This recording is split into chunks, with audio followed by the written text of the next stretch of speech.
Welcome to the Real Estate Investing Club. This is the place everyday real estate investors gather to share their best stories, biggest insights, and favorite tactics to grow a portfolio of cash flowing properties in today's market. Here's your host, Gabe Peterson.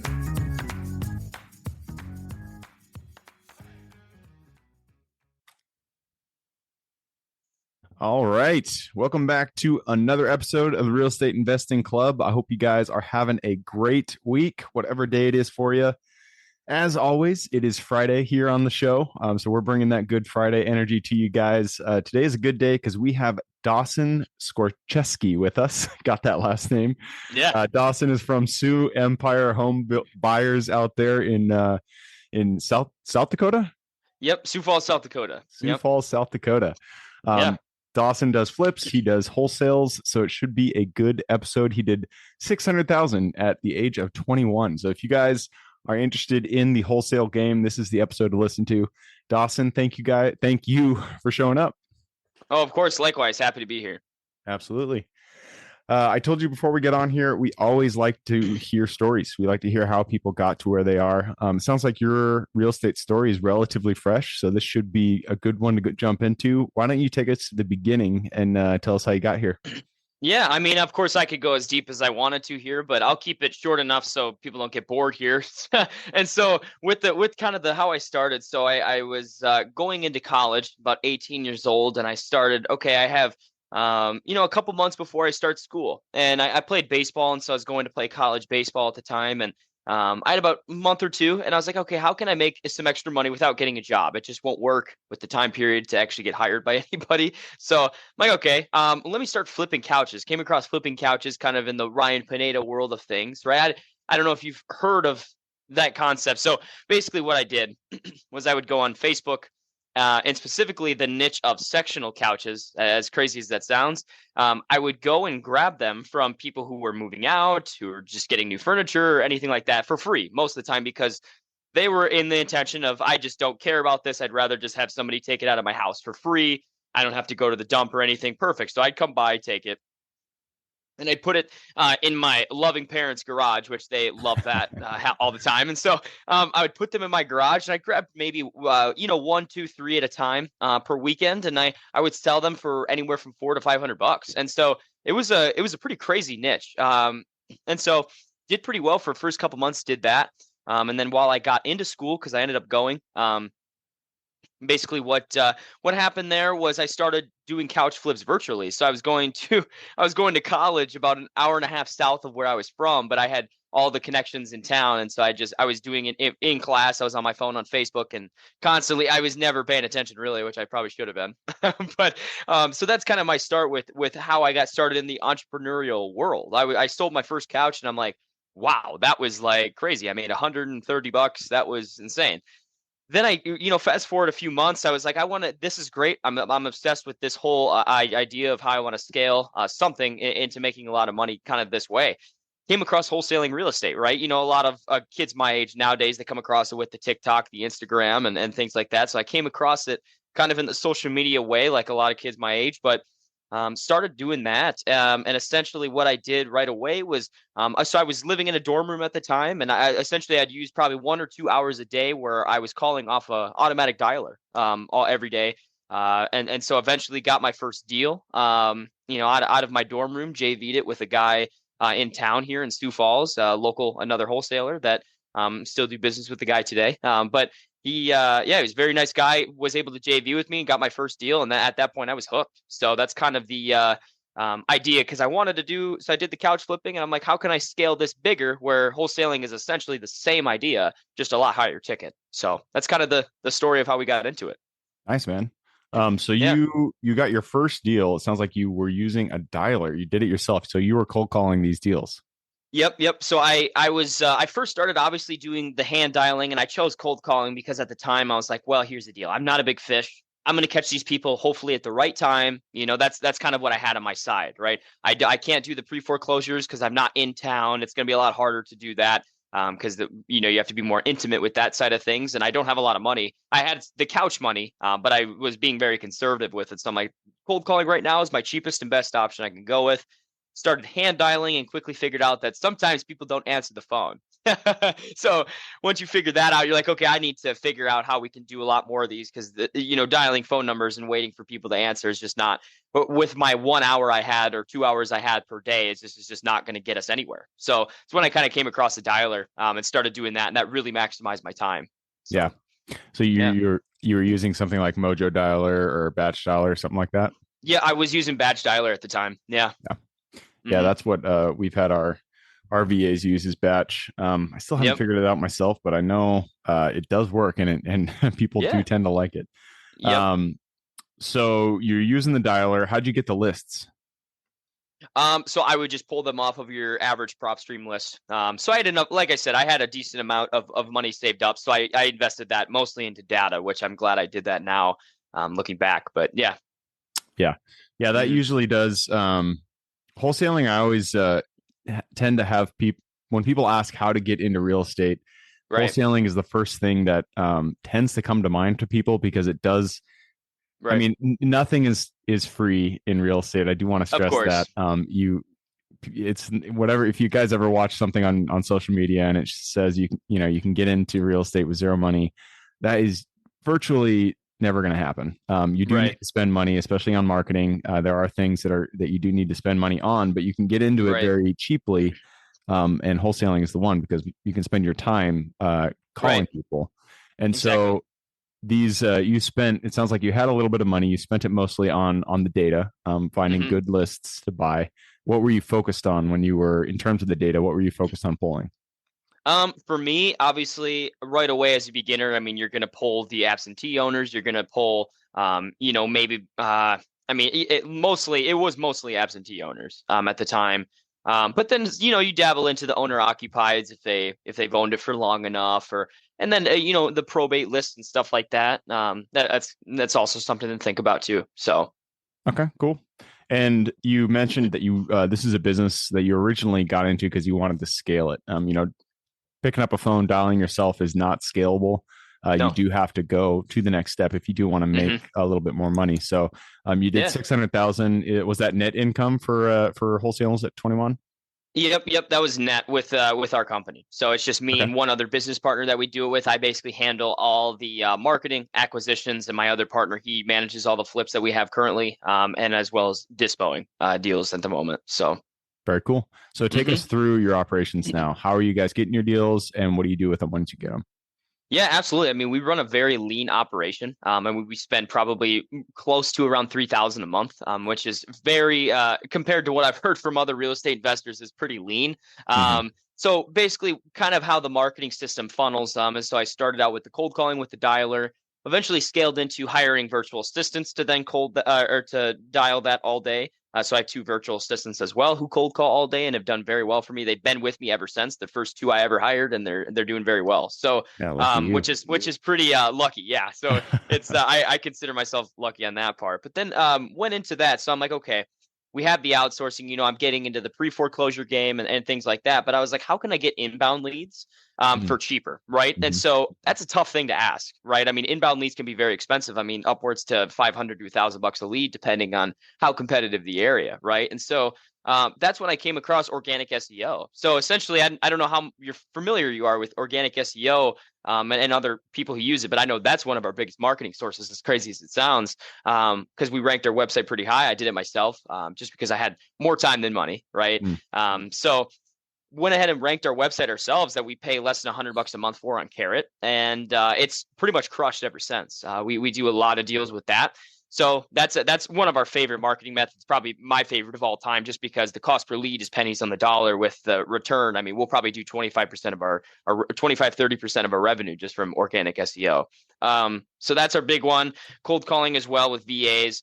As well as I mentioned pre-foreclosures. That's something that we've also done really good on, which is absolutely $0 for us.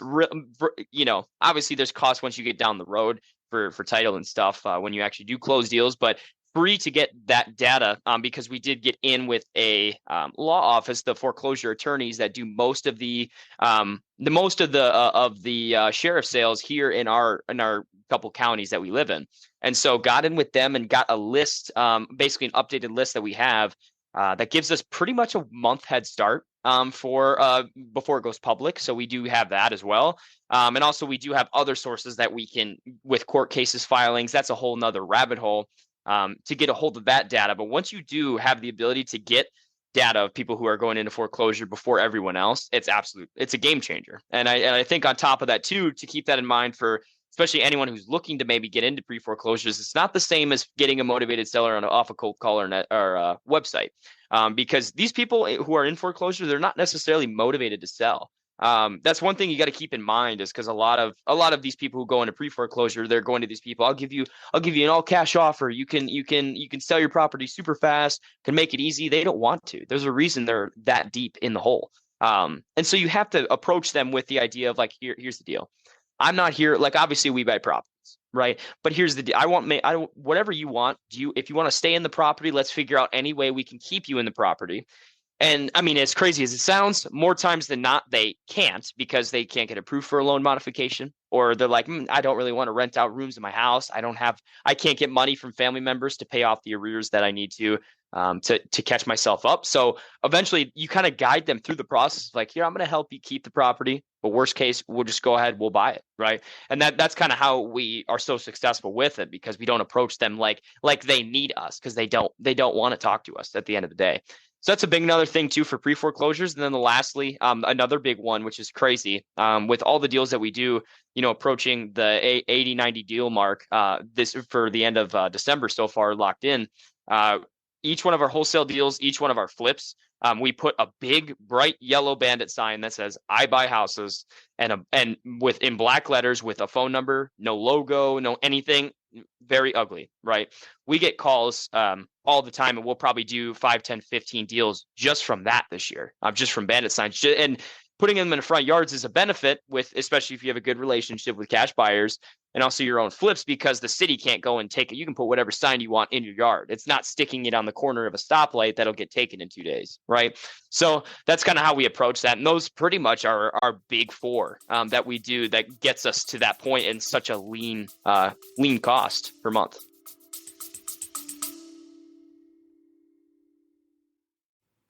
Before we continue on with today's guest, I want to tell you guys about a community I'm launching on School to help investors like yourself grow your own portfolio. In this community, you'll get access to all the docs I use, all the systems I've built, everything I've used to grow my own portfolio, as well as instructions and guidance on how to get out there and find great deals, how to finance those deals, and then how to manage them for great returns. Since we're just launching it, the price will be set at a measly $20 per month, and whatever price you join at is the price you'll have for life. We will be increasing the price as the group grows, so if you're at all interested in growing your portfolio along other investors, now is the time to join. I will put the link somewhere in the bio or on our podcast website at therealestateinvestingclub.com, so if you are interested, head on over there. With that said, let's get back to the podcast. Nice, man. I love it. It's funny how every market is so unique in what actually works. Back when I was doing single family, I was doing it between 2014 and 2019. I was focused on single family, and I tried bandit signs like nobody's business. I put signs everywhere in here in Tacoma and Seattle. I got like maybe 2 calls. Some markets, I've heard that bandit signs just crush it. Like, you're putting them out there, you get tons of calls. Some markets, it doesn't work at all. Some markets, and even SEO, you mentioned that really works in your area. Here in Tacoma, Seattle, it's a very competitive niche, and so it's very difficult to get a site ranked. But if you're in a county that doesn't have a lot of ranked websites, again, it's a lot easier to do. So, I think that's really interesting. When you guys think about marketing, if you do want to do wholesaling, look at the different methods of marketing and figure out which ones actually work. You mentioned pre-foreclosures, going to law offices. That's always going to work because people aren't willing to put in that effort. And so, you really have same with SEO too. So, yeah. Well, let's talk about that actually. So you guys ranked your website, you ranked you got ranked probably in Sioux Falls and then the surrounding area. What did you guys do? Did you do blog pages? What did you do to rank the website? No, great question. So basically with Google, as I've deep dived more, as I got my website ranked and done other people's websites as well, other real estate investors in our niche, basically the two ways you get your website ranked is the one way, and they come together, excuse me. Basically the ways that get ranked, it's got to come together, right? You got to start with your foundation before you obviously build the roof, right? And your foundation in SEO is going to be on page content, right? So it's going to be the relevancy for the Google SERP, and SERP I mean search engine results page, right? So in Google, what their job is when you look up a keyword, they want to find the most relevant and credible website to rank at the top, right? So what that means is what you put on your page matters everything, right? It's building the foundation to set how your website can rank in that SERP, right? Now, excuse me. Now, with that, you have to have relevancy, right, to even have a chance of ranking. And you can't have credibility without relevancy because it's like building a roof on top of a house with no foundation or anything there. Just simply won't work. You have to have relevancy first and putting everything on your page correctly, which is a lot of strategy, a lot of algorithm stuff, which I've done with a lot of other people to get them ranked. Now we do that. Then you add credibility by doing backlinks and other things like that, right? Where basically a backlink is essentially if the New York Times wrote about GabeBuysHouses.com, right? They write an article and Google's like, okay, if the New York Times is linking to this guy, who the New York Times is very credible in Google's eyes, they're like, if he's linking to this guy, he must be pretty cool, right? Is the way I like to describe it. So then once you have your relevancy, it's going to help you out, but you add credibility on top of that, my man, you got a very good ranking. So that's kind of the very raw way to get a website ranked. Kind of in whatever market you're in. Obviously, some markets are more competitive than others. I know I have clients for SEO that across the country that we've gotten ranked, and so each market can vary, but it all depends on your market because each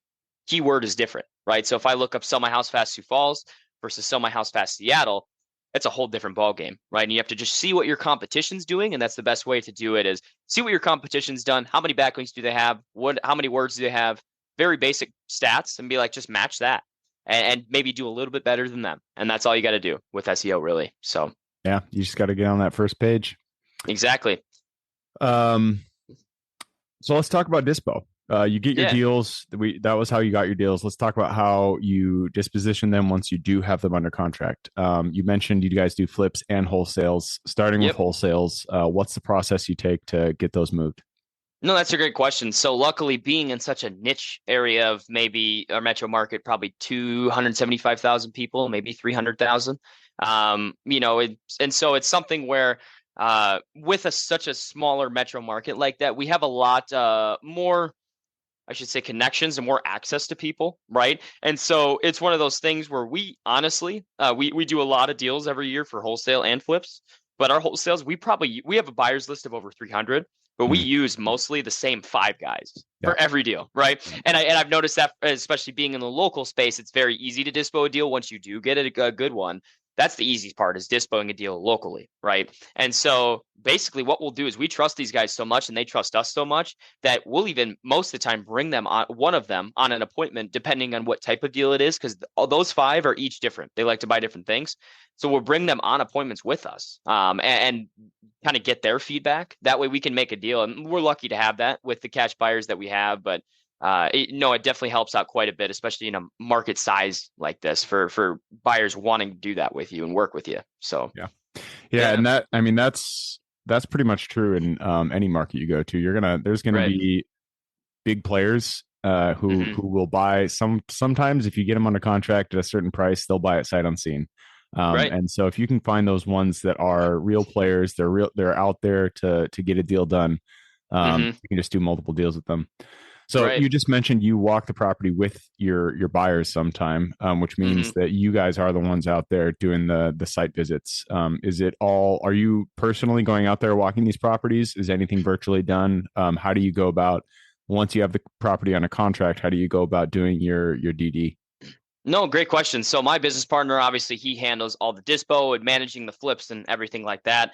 He's the one who goes on all the appointments and kind of transacts each deal once we do have that motivated seller. So yes, our company is going out there looking at each property, getting very personal with these people, meeting them, shaking their hand, and kind of doing the whole very, very local type wholesaling, right? Instead of more so that virtual. There's not, the only thing that we do virtual is sending DocuSign contracts. That's about the most virtual thing we do. So cool.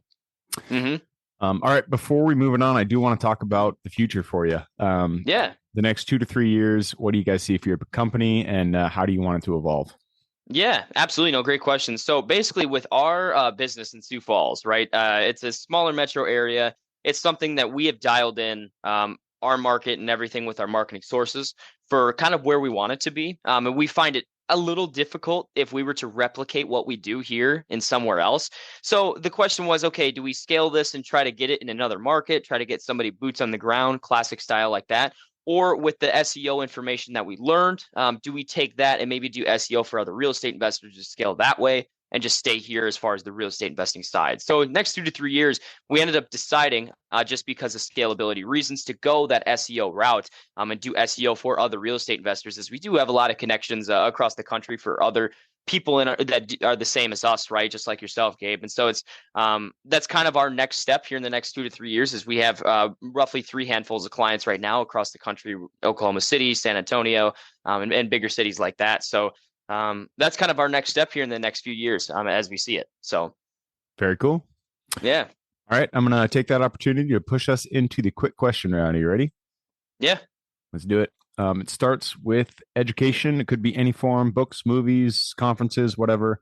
I need 2 recommendations: one for general life wisdom, and then one for real estate. Okay. Book Real Estate, Rich Dad Poor Dad. I'm sure you hear that quite a bit. But that's the book that I read that actually opened my eyes that you don't have to trade time for money. General wisdom, I think a great one is Can't Hurt Me by David Goggins. I think doesn't really talk about general wisdom, but I think it's something that he really just talks about you can do more than what you think you can. And I think it's a big confidence booster. And it also sets you right as far as being able to push through a lot of adversity, because that's all we deal with in this industry. So yeah, David Goggins, he's a character. Crazy man. Yeah. Crazy guy. All right. All right. Next question is for your younger self. If you could go back to the Dawson who was just getting started flipping those couches a couple of years ago, go back to him, look him in the eye, give him one piece of advice moving forward. Yeah. I think it definitely just be confident. I think I had a big trouble of faking it till I make it when I was younger. And I think a lot of people have the same problem. And so it's something where if I just be confident, you don't have to necessarily fake that you know what you're talking about. Just be confident enough to, even if you have a deal with these people, maybe bring a JV partner with you and be like, man, I just be straight up. I don't know what I'm doing. Can you help me out? And tell a cash buyer, like, they could take advantage of if they wanted to, but most don't, hopefully. But you could tell a cash buyer I don't even know how to price this. Can you come with this appointment to me or with me, because I don't even know what to offer this lady, right? They'd be happy. More times than not, those people are happy to go with you. So I would say, as far as a confidence basis, you don't necessarily have to fake what you're talking about, because people who are in this industry, like Gabe and myself, we can smell when somebody is full of what. So it's so I would just say that as far as advice. Yeah, I think that's great advice. And even maybe not even confidence is the word, but if you are genuine and and determined behind your intentions, and just put yourself out there, right? Because whenever I think of like my younger self, telling my younger self to be confident, I probably would have made the wrong choices trying to emulate confidence. But if you're just genuine and you have your intention, you have your goal, and you just let people know what you're trying to do, you will get things done. It will feel weird, it will feel uncomfortable, but that's the price you have to pay to actually get real confidence, which only comes with success, with taking action, getting results. That's where you're actually going to feel confident. So yeah, that's really good advice. That moves us to the next question. And this is about finding deals. We've already kind of touched on this earlier, but what is your favorite way to generate leads and find new deals?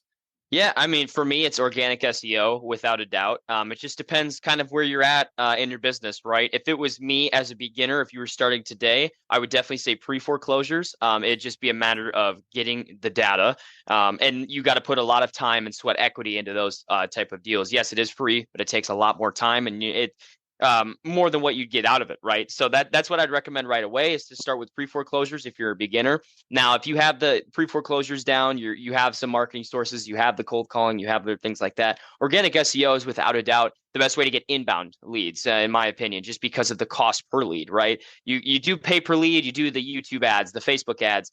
You're shelling out multiple thousands per month on a normal rate to even hopefully get some leads, right? With organic SEO, I mean, for us, luckily, I'm able to do it myself to pay less than $100 a month. So it's pennies on the dollar to do probably $250,000 this year from the website alone. And so that's something I would say, something really to invest in. If you have everything figured out in your business, you want to take it upwards without having to spend so much money for inbound leads. I definitely think organic SEO, once you hit that stage, is the way to go. Cool.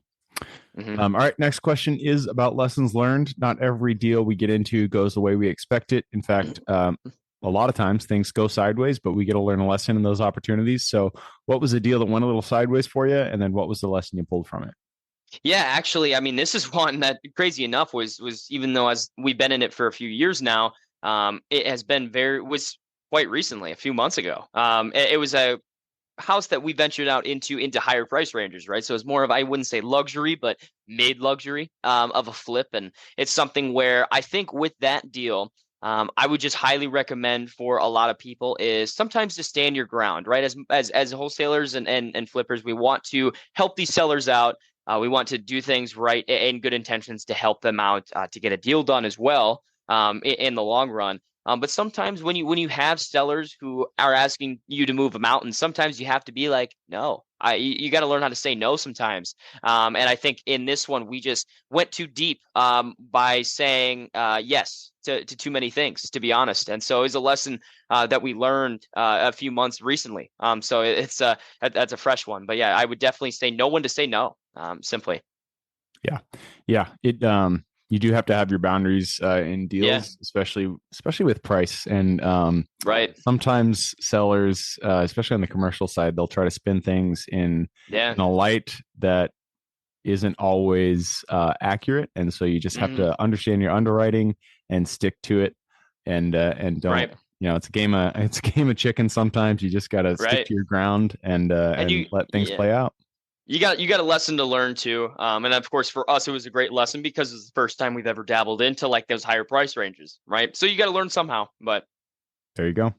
Mm-hmm. All right. Next question is for the listeners. You've given us a lot to think about. I'm sure people want to reach out, get in contact with you. This is a two-parter. Where can they find you? And then what can they expect when they reach out? Yeah, absolutely. So you can go to my Instagram. It's spelled my first name, Dawson, Dawson, with an underscore SKOR is my Instagram handle. Same with my YouTube channel, as well as my TikTok are all the same. So if you reach out, I talk a lot about lead generation and SEO specifically on my social media, but all things pretty much getting motivated sellers for the cheapest. That's kind of the way we like to play the game, is because this game is a marketing and sales game, essentially, of that. It's getting the most motivated sellers for the cheapest. That's the game. And so with us, that's what we talk about on our social medias. And if you guys reach out to me, I'd be happy to talk with you maybe about a better option for you. Maybe if you're struggling getting deals or you're spending too much money getting deals. Obviously, SEO is for a very niche kind of type of real estate investors. If you're a beginner, I don't recommend SEO right away. But once you get yourself established, SEO is a great tool. But if you're looking to, maybe keep scaling upwards, if you already have and don't want to spend so much money for inbound leads, SEO is definitely the way to go. So I'd be happy to talk with you about that as well. All right, perfect. I will put those links in the show notes. So if you guys want to reach out, just click a little more in the description. It'll pull down that full description. In there, you can find Dawson's link. All right, man, that wraps it up. Thank you very much for hopping on the show. Yeah, thanks for having me. It was great. Absolutely. For everybody who's with us today, thank you guys for showing up. You are the reason we do this. So if you guys have any questions, reach out to me and Gabe at therealestateinvestingclub.com. If you guys want to support the show, just leave us a review. Other than that, I hope you guys have a great week. Keep rocking real estate, and I look forward to seeing you on the next episode. All right, before I officially sign off, I have a quick announcement to make. If you're interested in becoming a passive investor in one of my deals, my own company, Kaizen Properties, is looking for capital partners for our upcoming projects. We invest in what are known as recession-resistant assets, mainly self-storage facilities, mobile home and RV parks, and industrial properties. If you're interested in investing and would like to learn a little bit more about my company, our investing criteria, and some of the previous projects we've done, go to the Real Estate Investing Club podcast at therealestateinvestingclub.com and scroll all the way down to the bottom of the page. Click on the Invest With Us button. That'll pop up the investor form. Fill that out, and we will reach back out to you as soon as we can. Or if you prefer a little bit more of a personal touch, you can reach out to me at gabe@therealestateinvestingclub.com. So really, that is it. Again, it was a pleasure hanging out with you guys during this episode, and I look forward to seeing you on the next episode.